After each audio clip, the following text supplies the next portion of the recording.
A vastidão azul do Atlântico, um palco de beleza indomável e ferocidade implacável, foi o cenário para uma das mais extraordinárias e angustiantes histórias de sobrevivência da história marítima. Stephen Callahan, um marinheiro experiente e construtor naval com um espírito aventureiro, partiu de Newport, Rhode Island, em 1981, a bordo de seu veleiro de 6,5 metros, o Napoleon Solo. Seu destino era a Antígua, nas Pequenas Antilhas, uma jornada que ele esperava ser uma travessia tranquila de inverno, um refúgio do frio do norte e uma oportunidade de se reconectar com o mar que tanto amava. Canárias, em uma região remota do Atlântico onde a ajuda era uma miragem distante, o veleiro colidiu violentamente com um objeto não identificado. Acredita-se que tenha sido uma baleia, ou mais provavelmente, um container flutuante semi-submerso, um perigo invisível e mortal para embarcações menores. Seu bote, embora projetado para 6 pessoas, era um refúgio precário, uma bolha de borracha à mercê das correntes e dos elementos. Nos primeiros dias, a prioridade absoluta era a sobrevivência à sede e à fome. O sol implacável do Atlântico causava queimaduras severas, desidratação extrema e alucinações. As noites eram frias, úmidas e escuras, trazendo consigo o terror do desconhecido e a sensação avassaladora de isolamento. Ele mantinha um diário improvisado, escrevendo em pedaços de papel molhados e rasgados, registrando os dias, as condições meteorológicas, a quantidade de água coletada, os peixes capturados e, crucialmente, suas emoções e pensamentos. Essa prática o ajudava a manter a sanidade, a noção do tempo e a disciplina mental necessária para sobreviver. Ele perdeu uma quantidade impressionante de peso. Sua pele estava coberta de feridas infectadas e seus músculos atrofiavam.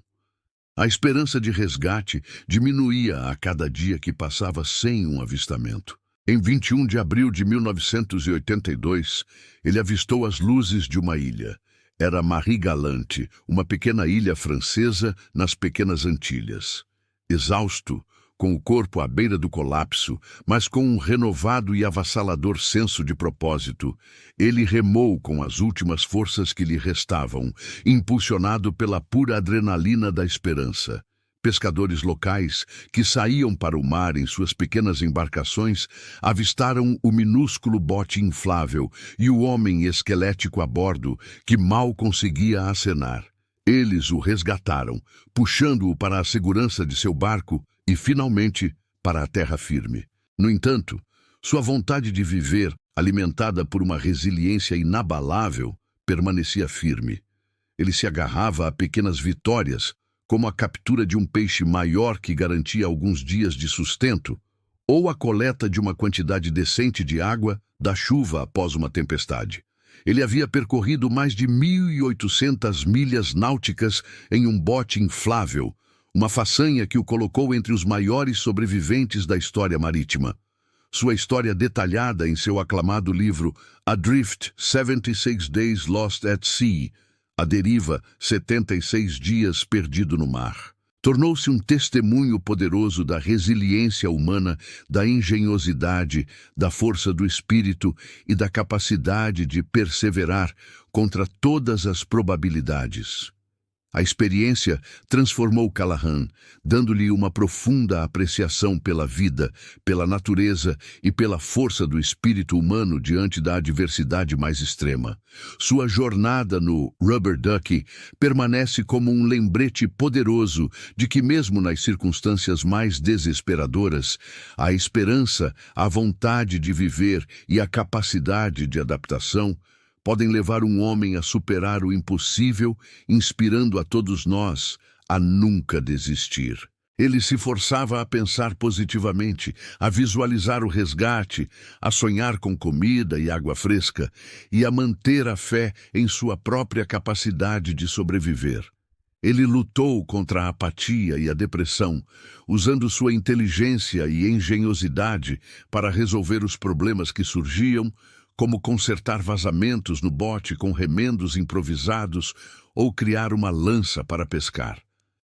Deixar seu comentário sobre o que mais te impressionou e, o mais importante, inscrever-se no canal para não perder nenhuma de nossas próximas histórias inspiradoras. A cada dia, ele se tornava mais magro, mais fraco, mas também mais determinado. O limite entre a vida e a morte era tênue, e ele sabia que cada decisão, cada esforço, poderia ser o último. Ele desenvolveu rotinas diárias rigorosas. Verificar o bote em busca de vazamentos, pescar incansavelmente, coletar água da chuva, tentar consertar os pequenos danos que o Rubber Ducky sofria e, acima de tudo, manter a esperança viva. A presença de aves marinhas e peixes, embora fontes de alimento, também servia como um lembrete constante da vastidão e da indiferença do oceano. Ele teve encontros aterrorizantes com tubarões, que rondavam seu bote por dias, testando seus nervos. Em um dos momentos mais angustiantes, um navio cargueiro passou a pouca distância, mas não o viu um momento de esperança fugaz, que se transformou em desespero profundo, um lembrete cruel de quão invisível ele era para o mundo exterior. Essa experiência, a de ser ignorado por um potencial salvador, foi quase tão devastadora quanto o próprio naufrágio. Tempestades violentas ameaçavam virar o bote a qualquer momento, com ondas gigantescas que pareciam prontas para engoli-lo e ao seu pequeno refúgio. A solidão era um companheiro constante, um fardo psicológico tão pesado quanto a privação física. O desespero espreitava em cada horizonte vazio, em cada dia que amanhecia sem um sinal de resgate. Callahan lutava contra a fadiga esmagadora, a fraqueza crescente e as feridas abertas em sua pele devido à exposição prolongada à água salgada, que se transformavam em úlceras dolorosas.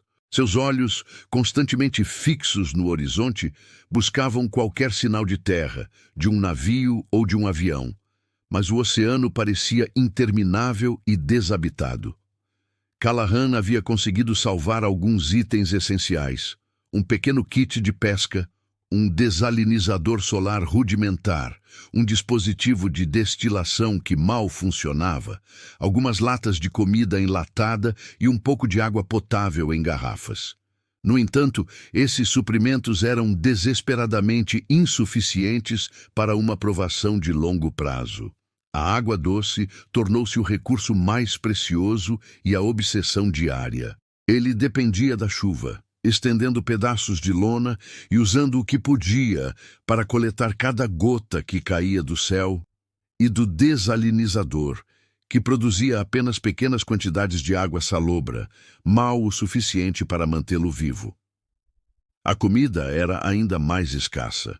Ele aprendeu a pescar com uma determinação feroz, usando linhas improvisadas e iscas feitas de pedaços de plástico ou até mesmo de sua própria pele.